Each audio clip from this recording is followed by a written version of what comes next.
আমি অ্যাপেক্সের 2 একর আলু লাগাইছিলাম। আমার খরচ প্রায় 2,15,000 টাকা উইদাউট বীজের বিল। আমি ভীষণ বিপদে পড়ে গেছি। আমার টোটালি প্রায় 3 লক্ষ টাকা লস অ্যাপেক্সের কারণে। কৃষক আলু কিছু তুলতে পারছে, কিছু জমিতেই ছিল, আর যেগুলো জমিতে ছিল সেগুলো আসলে একবারে মাটির সঙ্গে মিশে গেছে। যেহেতু বড় বড় শিল পাথর হয়েছে, এই শিল পাথর হওয়ার কারণে আলুগুলা বেশি নষ্ট হয়ে গেছে। বন্ধুরা, আজকে আমরা আসছি গাইবান্ধা জেলার গোবিন্দগঞ্জ থানার, এটা কিন্তু কামদেয়া ইউনিয়ন। এখানে কিন্তু শত শত বস্তায় রাস্তায় আলু এভাবে ফেলা রাখছে। এবার প্রাকৃতিক দুর্যোগের কারণে আসলে অনেকেরই এই আলুতে কিন্তু লস হয়ে গেছে। কিন্তু একটা ব্যাপার, যে যাদের আলু আছে তারা কিন্তু বেশ ভালো দাম পাবে।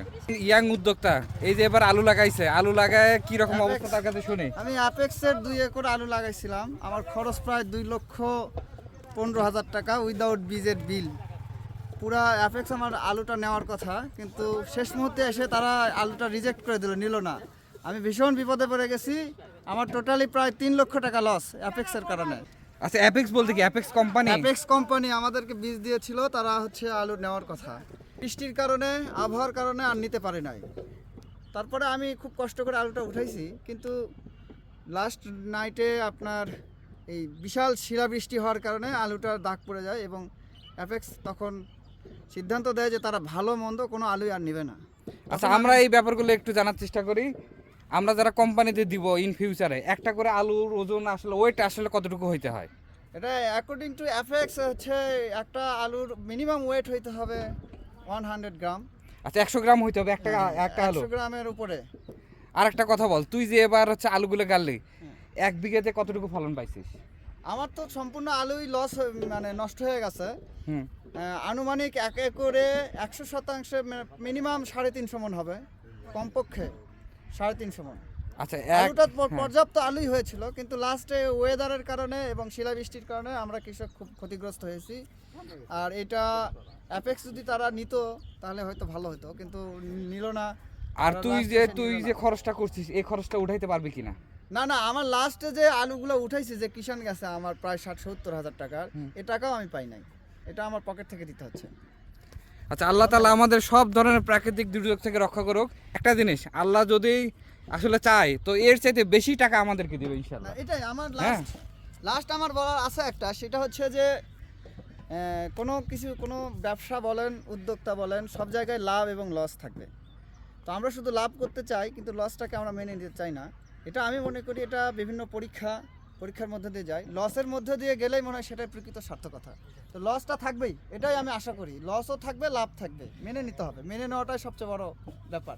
ধন্যবাদ। আর আল্লাহ তাআলা অবশ্যই দিবে, এইটার মন খারাপ করার কিছু নাই। আর শোন, তুই একটা শোন, আগে কি করতি, কোথায় চাকরি করতি? তোর এত সুন্দর ফিটনেস, হ্যাঁ, এবং দেখে মনে হচ্ছে যে তুই প্রশাসনে চাকরি করতে। আমি রিটায়ার্ড নেভি।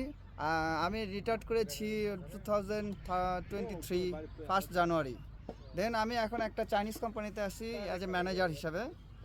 সেটা ঠিক আছে, বাট আমি একজন তরুণ উদ্যোক্তা। আমি ওই পরিচয়টাকে আমি দিতে অনাগ্রহ প্রকাশ করি। আমি একজন তরুণ উদ্যোক্তা, এই পরিচয়টা দিতে আমি বেশি কমফোর্ট ফিল করি। ধন্যবাদ। বন্ধুরা, আজকে আমরা আসছি গাইবান্ধা জেলার গোবিন্দগঞ্জ থানার, এটা কিন্তু কামদেয়া ইউনিয়ন। এখানে কিন্তু শত শত বস্তায় রাস্তায় আলু এভাবে ফেলা রাখছে। এবার প্রাকৃতিক দুর্যোগের কারণে আসলে অনেকেরই এই আলুতে কিন্তু লস হয়ে গেছে। কিন্তু একটা ব্যাপার, যে যাদের আলু আছে তারা কিন্তু বেশ ভালো দাম পাবে। এবার কতগুলো জমিতে আলু লাগাইছিলেন? প্রায় 5 একর। আচ্ছা, 5 একরে কেমন খরচ হয়েছে?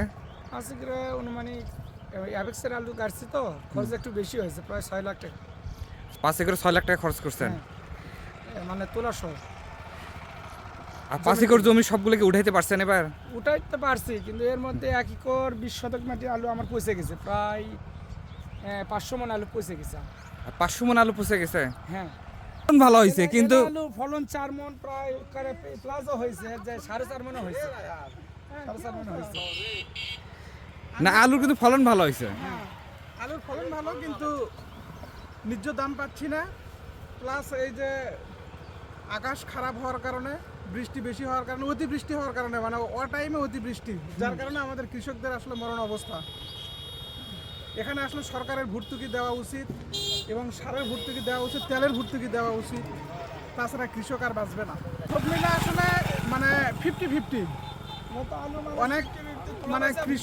অনেক কৃষক আলু কিছু তুলতে পারছে, কিছু জমিতেই ছিল, আর যেগুলো জমিতে ছিল সেগুলো আসলে একবারে মাটির সঙ্গে মিশে গেছে। আমাদের যে খরচ হচ্ছে ওই খরচটা উঠাতে না, পারবো কিনা? উঠাতে পারে নাই। 300 টাকা, 320 টাকা, 30 টাকা মন আলু বিক্রি করছে। এটা দিয়ে তো আসলে কৃষকের যে খরচটা হয়েছে এটা তো আসলে তারা উঠাতে পারবে না। আর হচ্ছে বন্ধুরা, আমরা ছোটো ছোটো ভিডিও করতেছি। আজকে তো রায়হান ভাই সাথে আছে। এই ভিডিওটা যদি ঠিক মতো পৌঁছায়, আমাদের দিকে আপনারা আসলে লক্ষ্য রাখবেন। এই যে খরচ হচ্ছে, এগুলো যদি আমরা একটু একটু করে যদি আমরা ভর্তুকি পাই, আমরা আসলে একটু হলেও পোষাইতে পারবো। তো এটাই চাওয়া থাকবে। এত ভালো থাকবেন। আল্লাহ হাফেজ। আসসালামু আলাইকুম।